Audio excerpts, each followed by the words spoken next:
Welcome to the Nerd Party. Maximum more. Punch it. Punch it. Punch it, Bishop! Punch it. Punch that shit! Let's punch it.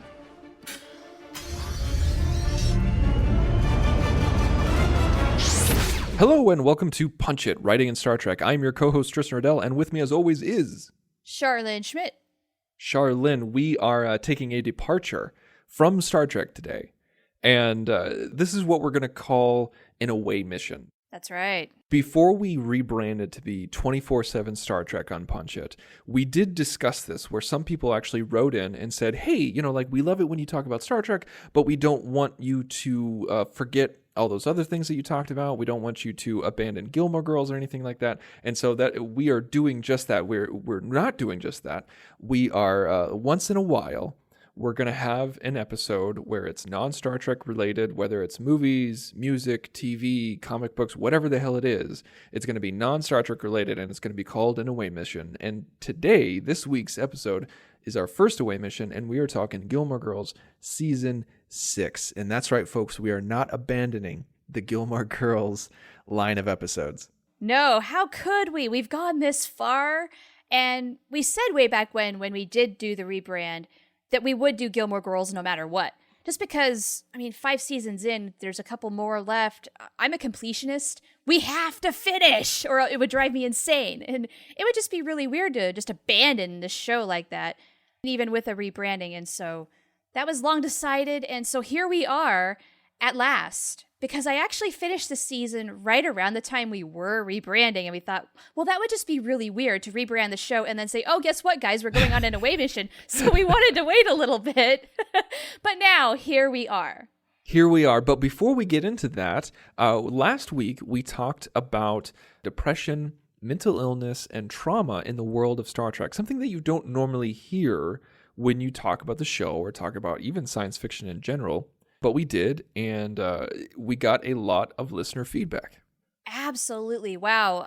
The response when we do a show like this always, for one thing, I feel just so humbled and impressed and flattered that people reach out just because we reached out a little bit.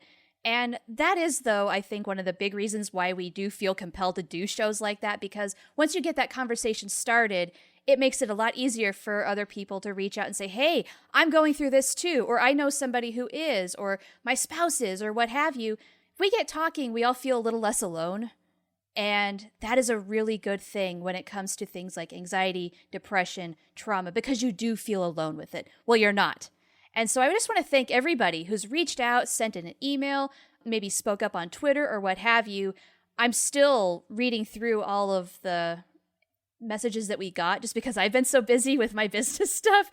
Eventually, I would love to get back to everybody. Yes, very much thank you to everybody who wrote in. And thank you to everybody who listened and not necessarily wrote in, but also talked to a friend of theirs or reached out to somebody else for comfort or support. Right. Maybe you didn't feel comfortable sharing your story with us. That's absolutely fine. But if hearing us helped you feel less alone, nevertheless, that's awesome. Yes, but if you do want to reach out, if you still want to reach out, you can by going to thenerdparty.com/contact, selecting Punch It from the drop-down menu, fill out the form, it'll send us an email. You can also find us on Facebook at facebook.com/thenerdparty, and also on Twitter at Join Nerd Party. You can find me personally on Twitter at TheInsaneRobin. And you can find me at Oh the Profanity. So, Shar, how about you and I start talking Gilmore Girls Season 6? And like we do, as always, we do a little bit of recap of the season, so people who might have a little vague memory or haven't caught up completely will be able to listen to the episode. So here we go, Season 6. This is Rory's junior year at Yale. It's the year of the Lorelai and Rory feud. The pair don't talk for nearly 9 episodes, as Lorelai is incensed that Rory decided to drop out of school and live with Emily and Richard. Rory goes to court for the yacht theft and gets assigned hundreds of hours of community service. She grows closer to Logan and is in denial about everything until her ex, Jess, arrives for a wake-up call.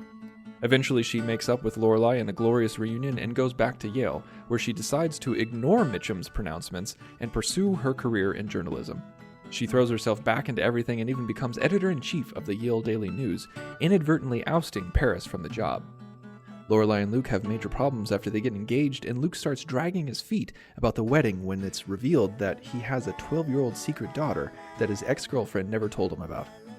It leads to so many fights that the two eventually split in the worst possible way. Christopher is back in the picture when he inherits money and starts paying for Rory's college tuition. Of course, he and Lorelai end up in bed together in the season finale. Rory's love life is troubled as well, and she and Logan temporarily break up after a big fight. In the interim, he sleeps with a number of other women. Rory is furious until Logan gets in a horrible accident after drunkenly parachuting off a cliff, and the two make up. All right. So there you go. That's season 6. Oh. Now, I want to know right off the bat, before we go any further, what did you think of season 6? My overall impression of this season. Wow, what a train wreck. So, that said, this might not be the most positive review. I did not like this season. I felt like the whole time we were just being told, wait for it. Guess what's going to happen? It's all going to go straight to hell. And it did. Yeah, it's true. I mean, like I feel like a lot of the show was building up to this moment. Maybe not even front and center. It was really just kind of an inevitability, because these two are so great together. You know, Rory and Lorelai are thick as thieves. They're mother and daughter. They're best friends. They've been together forever, and they whenever they have a fight, it's usually just like it's over real quick. Or whenever they have a disagreement, all they need to do is share a cup of coffee, and then they're fine by the end of the episode. Even when it's mother-daughter stuff, it's still, they go through sore periods, they go through good periods, but overall, you know there's a silver lining at the end. And just in the sense of drama, when you have two people who are this close, it's kind of like in House of Cards, where you have Claire and Frank who like do everything together and try to topple the government together. But then, of course, they're ultimately going to be at odds at some point. And so we had to explore that in the show. And it's the same in Gilmore Girls. As much as you explore the closeness, you have to explore the distance. And I appreciate that, but I'm with you. I hated this season. This was thank goodness. horrible season. Okay, I feel a lot less bad now because I know you love this show, and I just thought, I'm just going to all over it. And you're going to hate me for it, but okay, I feel a lot better. We can discuss this, and I'm not going to feel one darn bit bad about how I feel, and I'm not going to sugarcoat it to try and, soothe you or anything. No, not at all. Not at all. That's the thing with this show, is that it has its ups and downs. It has its good episodes. It has its bad episodes. But this was, to me, the first bad season. Like 1 through 5. I mean, some were better than others. Honestly, like some were better than others. They're not all winners. They're not all perfect. But this was the first, oh my God, just get me through it. I just need to get through it. Yes. Okay, yeah, thank you. Because I think I said with season 5, I binged through a lot of that. I also binged through portions of season 6 where I would maybe watch 3 or 4 in a day, and then I would take a little bit of a break, and then I'd do it again. And that's how I got through this season.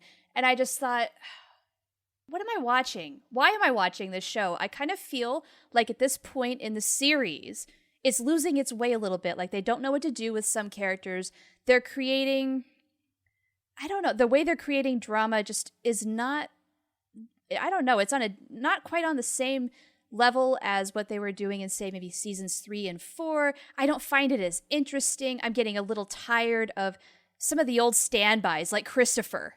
Yeah. For one, we could talk about that, where he suddenly pops back into Lorelai and Rory's life again because he inherited money and he wants to be an involved father. Well, good for you, schmuck. But I'm sorry, I don't have a high opinion of Christopher. The dude, he is the absentee father portrayed right, because that's sort of how it is, I think, where, he'll just pop in whenever he feels it's convenient. Mm-hmm. And, and also his little daughter, Gigi, wow. Yeah, he's got his hands full. That kid is such a brat. Oh, I could not handle that. I'm actually glad that they addressed that, because it's interesting, because I've seen people who have had horrible first marriages or, relationships, whatever you want to say, when they have a child and they're absentee, they're away, and then all of a sudden they have second families or a second chance. And I've seen it go both ways, but more often than not, when you have the second family, you have the absentee father who actually tries. I've seen it fail miserably because even though, let me rephrase because I feel like I'm painting a broad scope. This is all just my own personal experience from personal examples because I can't say about this for everybody. Sure. But I feel like one problem is even though it's your second kid or even your third kid, if you're an absentee father or an absentee parent or whatever, it's like it's your first kid. And so you have first kid problems. And so you have first kid naivety, first kid blind spots. And I'm glad that they showed this because he's not a seasoned parent. He didn't raise Rory. And so he doesn't know how to do it. You make a very good point because it is cool that they did portray it this way. Yeah, he's very much a first-time parent, even though it's not his first kid, because he had nothing to do with Rory. Honestly, in terms of actually raising her, nah. He showed up when it was going to be awesome, when he could be the prince on the high horse there and come save the day, like he does or tries with the money and whatnot, and even with Lorelai. When things work for them, they work, and then when it doesn't, whatever. He's gone, yeah. Just pop in and pop back out, and that's getting really tiresome. So with this finale, just jumping straight to the finale, waking up in Christopher's bed, we knew all season long that it was going to lead up to something like this, and I just thought, okay, I'm not surprised. I'm not shocked. This is the high-level drama that usually explodes at the very end of the season. This is it? Oh, come on. I was really disappointed because the whole season long, Lorelai was telling us that getting married to Luke was not going to happen, and marriage with Luke was not going to work. Now, do we want to get into that dynamic? Because I feel like that's a big, heavy part of season 6 is their relationship, the 12-year-old daughter, and the way just the dynamic really... I don't know, man. I have a lot of questions about this, actually. Yeah, let's go ahead. Like, we'll save Rory and Logan and Rory and Lorelai a little bit later, since we're touching on Luke and Lorelai, which is a huge part of the season, and of course everybody's focus. Let's just go ahead and jump into it. So, what did you think of the progression of Luke and Lorelai through the season? Because last season we get them together, and then at the very end of last season we get an engagement, which everyone was hoping for, and then they squander it this season. What did you think of that development? What did you think about the take back? They knew that they had to create drama because it can't be happily ever after in Gilmore Land. So they create this weird little thing where the relationship just, it's on shaky ground. I mean, it's always kind of hiding in the background if in fact they're not addressing it directly, where Lorelai has doubts or Luke is feeling a little distant or just things do not feel right. And they were doing it all season long, and I just thought, they're going to make this fall apart. And then you add in the daughter that Luke did not know that he had. And while that could have been a really interesting and cool storyline, Luke did it wrong. I mean, the big thing that I think went wrong between these two is they stopped being honest with one another and communicating and sharing their lives with one another. They just sort of, I don't know, they kind of regressed into themselves a little bit. And I don't understand why. That's where I have questions. Like, with Luke not wanting Lorelai to know about his daughter, I can on one front understand why he would want to get to know his daughter first. But he doesn't even tell Lorelai at all. You don't keep something like that from somebody you want to spend the rest of your life with. That was incredibly infuriating because... it's just like when you're in a relationship, and this is why it didn't work, but when you're in a relationship like that, you want to share your life with someone, you want to spend the rest of your life with someone, you have to be honest. And but the thing is, like, he could have gotten his cake and eaten it too if he just went to Lorelai and said, okay, this is what's happening. I didn't know this was going on. Like, I have this person in my life. I need to figure out how to handle it before I involve everybody else, including you. Yes, that is the conversation they needed to have that did not happen. And I feel like Luke had a real misstep there, maybe as a result of his own confusion. Because honestly, I really do think Lorelai would have been cool with that, but we needed to acknowledge that and it needed to happen. And so then when he doesn't do it, I think that's when he does break his trust. And that's why Lorelai freaks out even more and more as the season goes on and then ultimately sleeps with Christopher, because how can you want to spend the rest of your life with somebody who's not willing to be open and upfront and want to grow with you with life's rigors? Because things are going to come up, always. You can either do them together or they can drive you apart. And so it drove them apart. For me, in my personal life, in my friendships, even in my work relationships, if something happens, I try to be the first person to tell them. I try to get out in front of it and curb any kind of secrecy or any kind of obfuscation. Even if it involves another party, I try to be the first one to say it because you can help shape the story. You can help shape the response. Now, I know TV's bread and butter is made on miscommunication and people finding out from the wrong source later on or overhearing something that they weren't supposed to hear. That's where you create the drama. It's just, I am so sick and tired of sitcoms as well as TV dramas who don't feel like you can have a good married relationship without delaying the gratification constantly. Like you can have your two characters get together and continue the drama in other ways without having it constantly be will they or won't they for 7 seasons. Yes, totally. It is a very overused premise. It has been done to death. And I think there's littler problems where we could see these two build a bigger, better bond, have kind of those early, oh, we're living together, we're getting married kind of problems. It can still be interesting. It can still be dramatic. And it doesn't have to fail. And yes, of course, we're all rooting for them. And so that's why I think the showrunners, the writers, what have you, went down this path of, oh, we need to kind of shake it up because life can't be this perfect. But no, it just felt so wrong. And I didn't know if I was missing something. You know, like from Luke's perspective, like, is there some sort of maybe like guy mentality that I just by default don't understand why he's doing the thing that he's doing? I don't know. Is there anything you want to answer to that? Or is this spot on where Luke just really screwed this up and as a result, Lorelai screwed up right back? No, Luke really screwed up because the writers wanted him to screw up. And it was, It's hard for me to say that it was out of character for Luke because throughout the show, we've seen him go in and out of being really closed off from people where he doesn't tell everybody everything, where he's very secretive and he hides a lot of things. We know that about this character. Like that's has been true. established. And why? But with Lorelai, he has a soft spot. With Lorelai, he's more honest with her than anybody else. And so the fact that he hid something this big from somebody who it matters the most outside of him and his daughter. Yeah. That's infuriating. And that's a huge freaking issue. And the other thing is we have seen Luke be brave before and open up to Lorelai. Mm-hmm. What was it about this that prevented him from doing so? That I did not get. And I think the whole thing with him, if you look at his character, even though he holds on to things and he hides things, the thing that he wants most in life is to be with Lorelai. And any person who has any kind of intelligence would be able to figure out that this kind of secret is a relationship ender. Exactly. So if he wants so badly for that to be his end goal in life, would you not do anything to preserve that and keep it going and make it a healthy, living, breathing relationship? I really, really, really had a hard time with this whole story arc.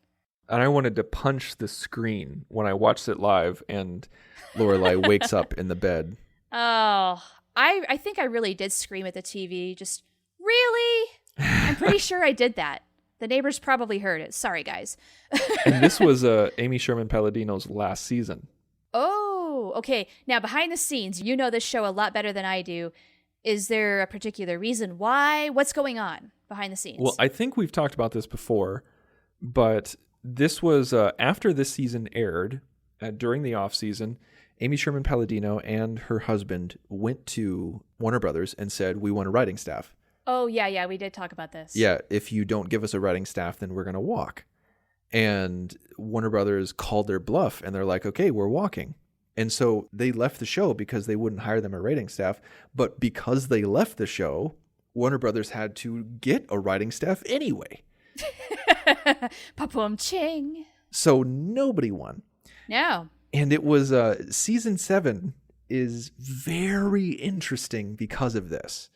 And all I'm going to say is that there was some hardcore course correction in season 7. Ooh. And so I'm going to have to find out if it's for better or for worse, because this sounds bad, but maybe it's not. I'm not going to give it either way because it could be good, could be bad, could be in the middle. But you can definitely tell that there are new writers and a new executive producer in town, and they did not like what happened in the last episode. Okay, something to look forward to. This will be really interesting. And especially with this being the last episode of the first run before the revival, makes me wonder, why did they get canned? So I don't know. Did they do a good job, or was it just it's time? I guess I'll find out. Oh, you're talking about, okay, you're talking about like this new writing staff, like having it be there because this writing staff was not involved with... Right, so they did a season and then it's over. Right, yes, they did a season. I think they were only I think the show was only going to go one more season anyway. Oh, okay, so they just needed the writing staff to finish it out. Okay, well, that gives it a different angle. I do believe so. I could be wrong, and some other listeners might know better than I do, but I'm pretty sure that was the scenario. That was the case. But when the revival happened, I mean, even though she was gone, even she and her husband were gone for the last season, this is still her show. She created it. She curated it for 6 seasons, and so Netflix is, of course, going to go to the creator, because I think she... Yeah, I mean, like it's still her show. Like regardless, she left at the last season. Oh yeah, I mean, when you have a show that does have as much longevity as this one, it's got to retain its spirit, right? No matter who is running the show afterward. Okay, so I guess any other things that you want to bring up with Luke and Lorelai, because I feel very done with that right now. No, I just thought, what did you think of the kid actress? She was all right. There's been better kid actors out there. There's worse kid actors out there. She did fine. She's a quirky 12-year-old girl. I think I hated the storyline more than I hated her. And I think it's not her fault, no. And I think that's probably tainted my view of her character because I was eye-rolling so hard during the whole storyline.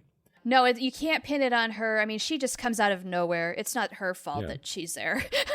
So let's go ahead and shift gears and let's go to the main relationship of the show between Lorelai and Rory. What did you think about the first 9 episodes?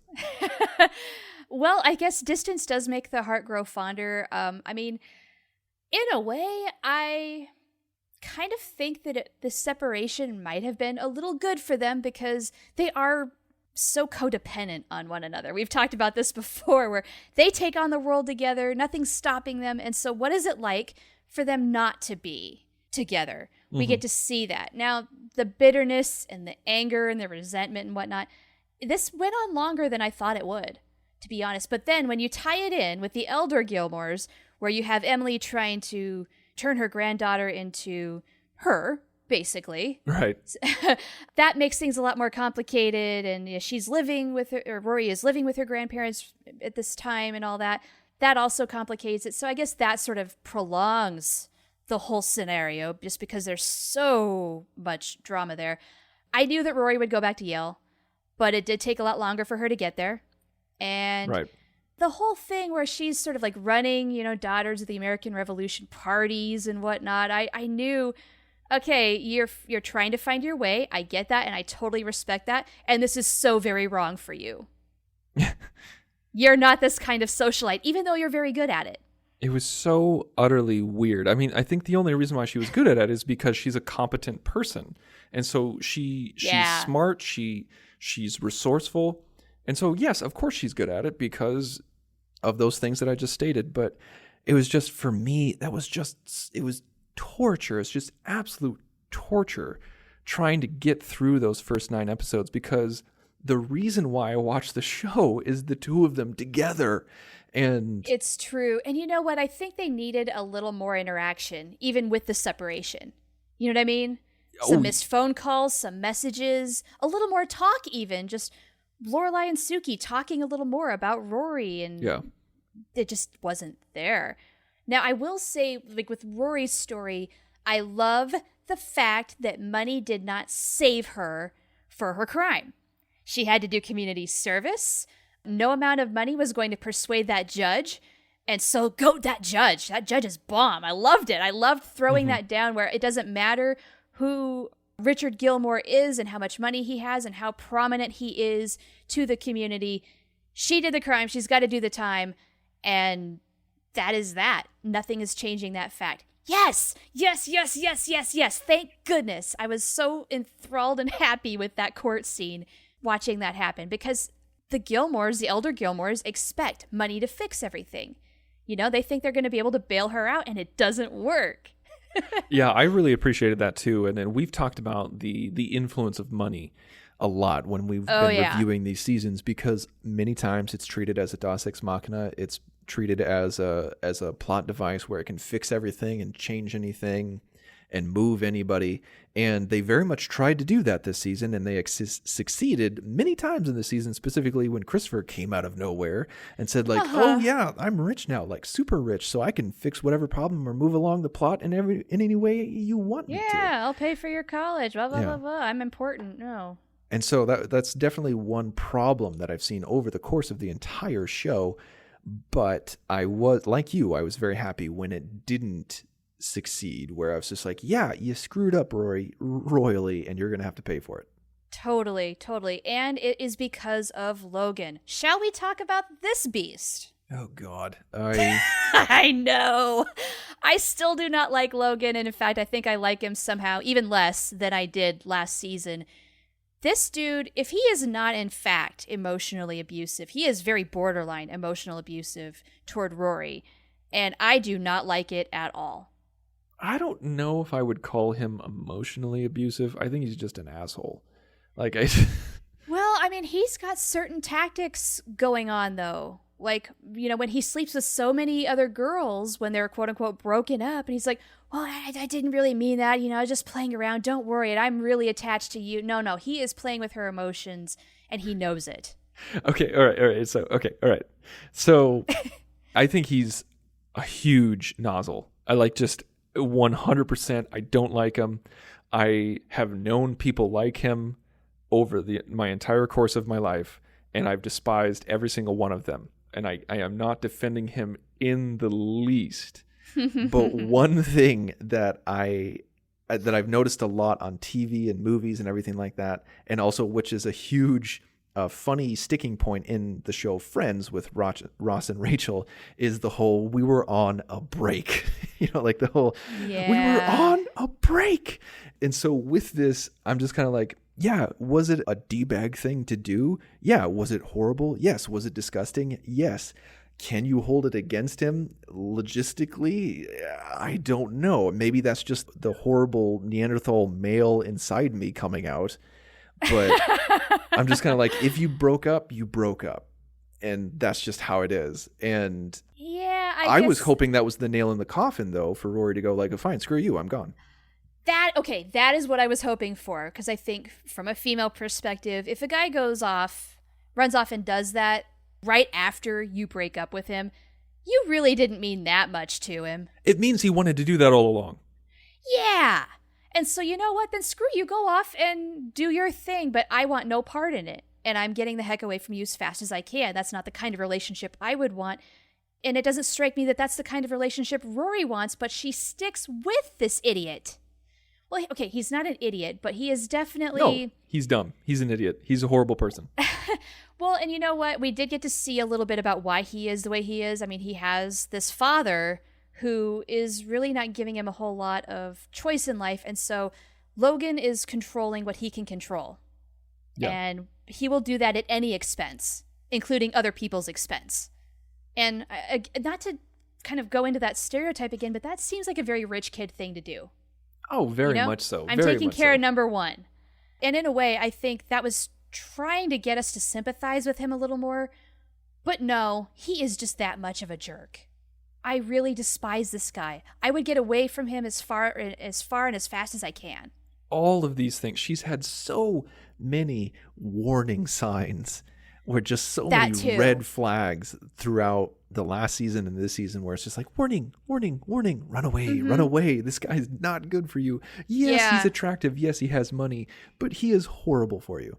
And then she has the whole, but I love him thing. And that's where I think also the abuse, like the emotional abusive thing kind of goes, because a lot of people who are in abusive relationships don't get out because, oh, but I love him. But I love him. Well, maybe he's not good for you and you need to get out anyway. Yeah. It's just so disappointing because Rory could have any guy that she could possibly want. She's intelligent, she's got ambition, she's beautiful. It should be a catch to any good guy. But no, she's got to go for this dirtbag. And I think that's what bothers me too, is that one thing that I really loved about Rory early on is that she always had tons of self-esteem.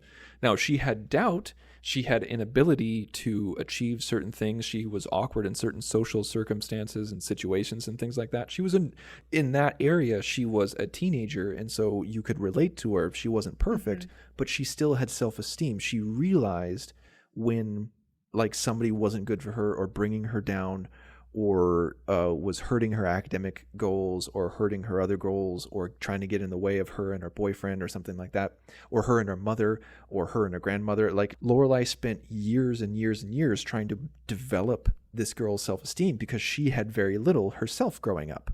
Right. And so it just bothers me when you see Rory go towards this type of guy. And it's just a huge, and we've talked about this before, where it's just a huge rejection from what Lorelai laid down. Psychologically, do you suppose that is a part of what it is? Because Lorelai went for the quote-unquote bad boy and had that forbidden relationship and ended up getting pregnant. Well, is Rory also doing the same thing?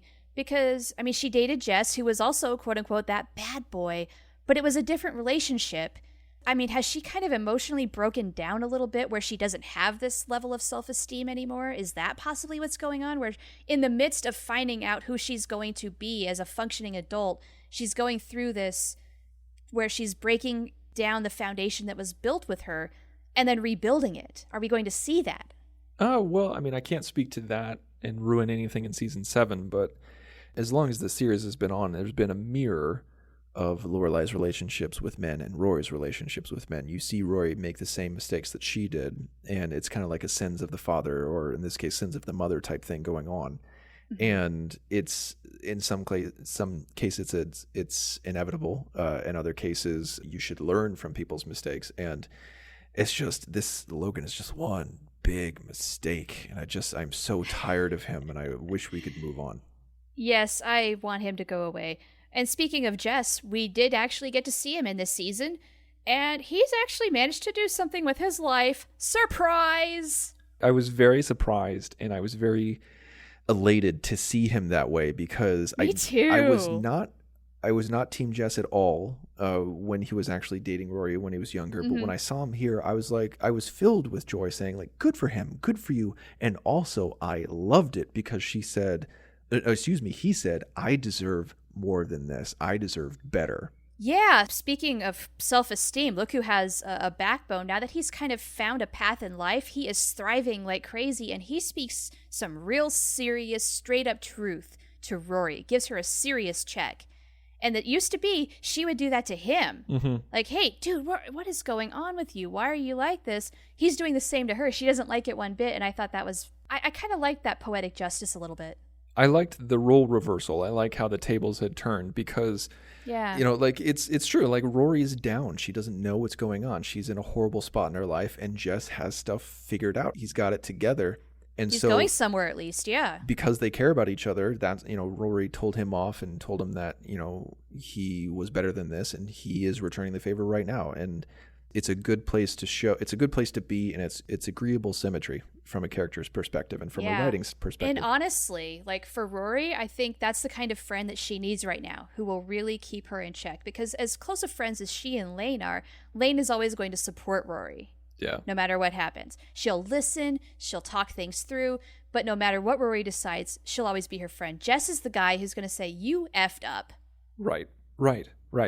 Yeah, like there's that friend who always agrees with you, and then there's that friend who truly lifts you up. Absolutely, yes. They tell you what you don't want to hear because they care about you.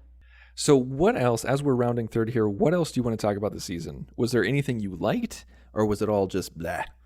It wasn't all blah. As always, I appreciate the kind of background story of how the band is doing. And I gotta say, Sebastian Bach covering Hollaback Girl was an interesting surprise and might have been one of the highlights of the whole season. That was a pretty amazing. You know what? The longer that they showcase him on this show, the more I love him. It's so great. I'm the same way. Like when they first introduced him, I was just kind of like, oh, this guy's weird. I'm not really digging his acting. But the longer we stay with him, I was just like, okay, he's cool. Let's stick with him. Let's see more of him. He's awesome. I also loved the wedding proposal. Oh, yes. That was really cool. I actually was not expecting that. And so when it happened, it was, whoa, okay, cool. And I also loved the wedding where they had the Korean version and they have the Americanized version. That was my favorite episode of the season. I love that. Mine too. I just thought that was a really cool take on trying to make everybody happy, basically. It was creatively done. It was a very different episode, but it's really great until Lorelai gets up there and then starts blathering onto the mic of, I'm not getting married, blah, blah, blah, blah. Ugh. And then I'm turned off. I mentally kind of had to tune that up. But everything prior to that was so freaking good. Completely agree. And also, I really loved the change in expectation about how in TV and movies, you normally see people pretending to be Christian on the wedding. Mm-hmm. And it was really interesting to see people hide that they were Christian in the wedding. Yeah, that's a little bit of a role reversal too. I really appreciated seeing that just because it was different. It was unique. And also it was funny when everyone was running and trying to get to the seats. That really was. It was so great. Now, what did you think of the episode Friday Night's All Right for Fighting? It was the 13th episode, and it's when they had it out. Oh, that was some serious throwdown. That was a long time coming, as these things tend to be a little bit. And I thought, as I usually do when these sort of things happen in the show, I just think, finally, you're speaking your truth, what you should have been saying all along, but it has to come out in these big explosive throwdowns. Yeah, I was appreciative. I also liked that it was filmed differently. It was edited differently. It was it needed to happen. Like, this was a cathartic moment, not only for the Gilmores, but also for the audience. I think so too. We just built this tension and built it. And I don't know. I actually think I felt a little sense of relief after that was over. Just like, I did too. Finally getting it out. You know, that's one of the more frustrating things with Gilmore Girls sometimes is they do try to build the drama so long that when they do, it's a boiling over. You know, They don't let it out slowly. It's a hot take when you just can't take it anymore. This is just the way this family operates. Yeah, exactly. That's how some families operate. That's what happens. I've been a part of families where it happens that way, where everyone just pushes it down and never says anything or never talks about how they actually feel. And then just one day someone just throws the turkey across the room at Thanksgiving dinner and then everybody has it out. And it gets the bad blood out. And sometimes that's needed. And then you have families like mine that speak their mind constantly all the time. And so there's never any big explosions. Right. And that alleviates a lot of the explosive drama. And that is perfectly okay with me. I don't know if I would want to have the explosive drama family. No. Oh, I think I'd be constantly stressed out with these people. So, all right. How would you rate this season out of 10? How would you rate this season? And are you looking forward to finishing the show with season 7? Oh, well, given how I didn't exactly like this season and saw a lot of things as just a slow build up to an inevitable crash, I want to give it maybe a 5 or a 6. It wasn't all bad, but I don't know if I really enjoyed it. I kind of feel like the show is losing its way a little bit, and I don't want to say I'm getting bored with it, but I feel like it's becoming more predictable. The drama's a little more contrived, and so with the knowledge that season 7 has different people writing it, and I don't know if it's for better or for worse yet, I'm very curious as to where that's going to go, if it is going to be better, or if this is kind of the last gasp of the show, because I do feel like it's going downhill. Now, that said, I still am excited to watch season 7. I've got to see how it plays out. Like I said, I'm a completionist. I've got to know till the very bitter end what's going to happen. I mean, I had to do this with The Office, too. Even when that show went downhill, I had to watch until the very end. I just did, no matter what. So I'll do that with this show, too. Yeah, with some of my favorite shows, if it has a bad season, I don't write it off. I go, okay, you had a bad season.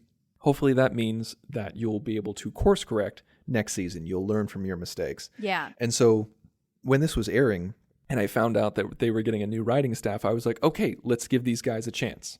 Let's figure it out. Let's see if they can do what Amy and Sherman and Daniel Palladino couldn't do in season 6. And so for that, I was super excited and super happy to find out. Now, does it mean that it always works? No, No, it does not mean that it always works, but I was fascinated by the process. So, all right. Well, thank you guys for listening. Thank you so much for tuning in. Make sure to subscribe. If you like what you hear and you like what we do, please go to iTunes and give us a review. If you give us a 5-star review, we'll mention you on the show. We talked about what you can do to contact us at the top of the show, but for all of your needs, you can go to thenerdparty.com and find out how to talk to us, and also find out how to listen to all of our backed episodes as well as all of our other shows. Yes, so if you're craving some Star Trek, we've got you covered both on this show as well as on SETI Alpha 3 and pretty much anything else. All right. Well, next week is a secret like we like to keep it, but no matter what we do, we're going to punch it. Ready for warp, sir. Let's punch it.